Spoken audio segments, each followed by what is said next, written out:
Welcome back to another technical deep dive here in the debug zone. Today we're tackling a big question and breaking it down with insights from other users. Hopefully this clears up some misconceptions and helps you get the answer you need. So buckle up, stay a little curious, and let's jump right in.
And that's a wrap.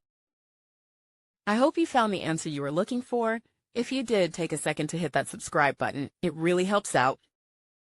And let me know in the comments which solution worked best for you. See you next time in the debug zone.